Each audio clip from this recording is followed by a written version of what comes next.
Team ম্যানেজমেন্টের ভুলে আমাদের ক্রিকেট এগিয়ে যাওয়ার বদলে পিছিয়ে যাচ্ছে বারবার। ক্রিকেট শুধু কিছু লোকের নয়, কোনো সংস্থার নয়, কোনো দলের নয়, এটা সারা দেশের মানুষের 17 কোটি মানুষের ক্রিকেট। এখানে যোগ্য এবং সৎ ব্যক্তিরা আসবে, এর আগে অনেক অযোগ্য এবং বিভিন্ন উপায়ে তারা এসেছে বোর্ডে এবং তারা বোর্ডের ক্রিকেটের উন্নয়ন তারা কোনো ভূমিকা রাখেনি। এটা আমরা দিনের পর দিনের দেখেছি।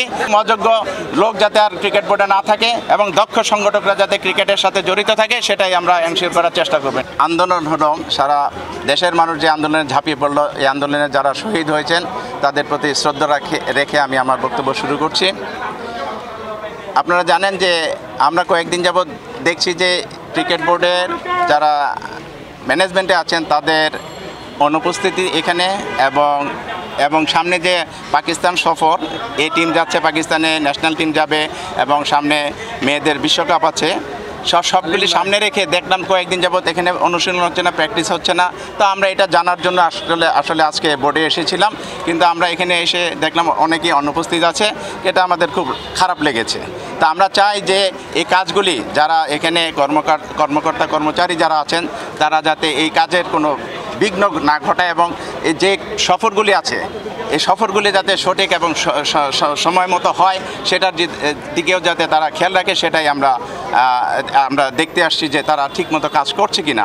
কিন্তু একটি পরিতাপের বিষয় হলো যে এখানে অনেক দিন যাবৎ অনুশীলন বন্ধ আছে, যেটা আমাদের ক্রিকেটের অগ্রগতিকে অবশ্যই বিঘ্নিত করব। তাছাড়া অতীতে আমরা দেখেছি যে এখানে টিম ম্যানেজমেন্টের ভুলে আমাদের ক্রিকেট এগিয়ে যাওয়ার বদলে পিছিয়ে যাচ্ছে বারবার এবং আমাদের এই ম্যানেজমেন্টের যে প্রবলেম আছে সেগুলি আমাদের দেখতে হবে। আবার বিভিন্ন সূত্রে আমরা খবর পেলাম যে এখানে অনেক দুর্নীতি হয়েছে, মানে অনেক টাকার অপচয় হয়েছে। সেগুলির ব্যাপারেও যারা দেখার সেটা দেখবে, তারা এগুলির ব্যাপারে আমাদের জানার বিষয় আছে, এগুলি দেখার বিষয় আছে। এগুলি যারা এটার সাথে সংশ্লিষ্ট বা যারা এগুলি তদন্ত করবেন তারা এগুলি খুঁজে বের করবেন।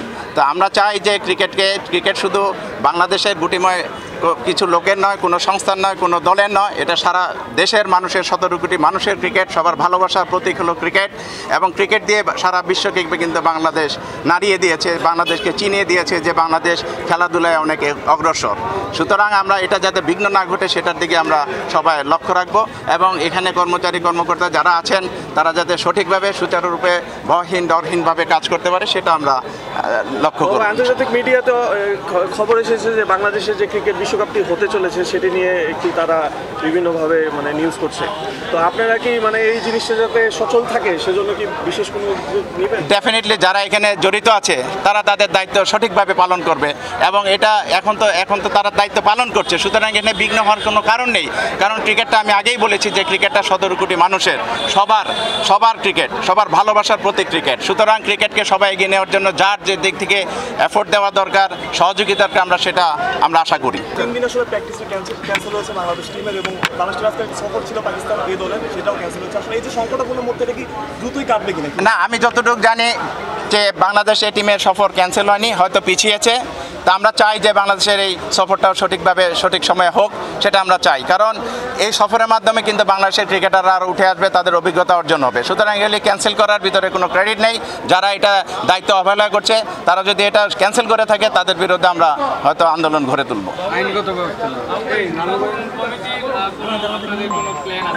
না, এটা নিয়মতান্ত্রিক ব্যাপার। আইসিসির কিছু নীতিমালা আছে, সরকারের কিছু নীতিমালা আছে এবং সেগুলি মেনেই নতুন কমিটি হবে, এটা আমরা চাই। এবং এখানে যোগ্য এবং সৎ ব্যক্তিরা আসবে, এর আগে অনেক অযোগ্য এবং বিভিন্ন উপায়ে তারা এসেছে বোর্ডে এবং তারা বোর্ডের ক্রিকেটের উন্নয়ন তারা কোনো ভূমিকা রাখেনি। এটা আমরা দিনের পর দিনের দেখেছি। সেই রকম অযোগ্য লোক যাতে আর ক্রিকেট বোর্ডে না থাকে এবং দক্ষ সংগঠকরা যাতে ক্রিকেটের সাথে জড়িত থাকে সেটাই আমরা এনশিওর করার চেষ্টা করবো ইনশাআল্লাহ। না, আমরা এখনও সেই রকম প্রস্তাবনা নাই, তবে আমরা সব বিষয়ে লক্ষ্য রাখছি ইনশাআল্লাহ। অ্যাকচুয়ালি আলোচনা কিছু না, আপনারা জানেন যে একটা স্বৈরাচারী সরকারের পতন হয়েছে এবং দেশে কিন্তু এখন কোনো প্রধানমন্ত্রী নাই। অথবা 1-2 দিনের মধ্যে ইনশাল্লাহ হয়তোবা একটা সরকার গঠন হবে। তার আগে আমরা অ্যাকচুয়ালি কিছু করতে চাচ্ছি না। আমরা পলিটিক্যাল ফেস না, we are all of us sports organiser. এখানে যারা আছে আমরা সবাই স্পোর্টসের সাথে ছিলাম। আপনারা দেখেছেন এর আগে ক্রিকেট বোর্ডে যারা কাজ করেছে, একটা স্বায়ত্তশাসিত প্রতিষ্ঠানের কর্মচারীদের নিয়ে ক্রিকেট বোর্ড পরিচালিত হয়েছে। এখানে ক্রিকেটের কোনো অর্গানাইজার ছিল না, বাট আমরা যখন ছিলাম আমরা এখানে চেষ্টা করেছি সমস্ত অর্গানাইজারদের এখানে অন্তর্ভুক্ত প্রাধান্য দেওয়ার। তো এখন আমরা সেই জিনিসটাই করতে চাচ্ছি। এখন বোর্ড যেভাবে আছে সেভাবেই চলবে। আমরা আসার আগে আমরা সিওর সাথে কথা বলেছি, ওনাকে আমরা বলেছি অফিসে আসার জন্য, উনি আসে নাই, কেন আসে নাই জানি না।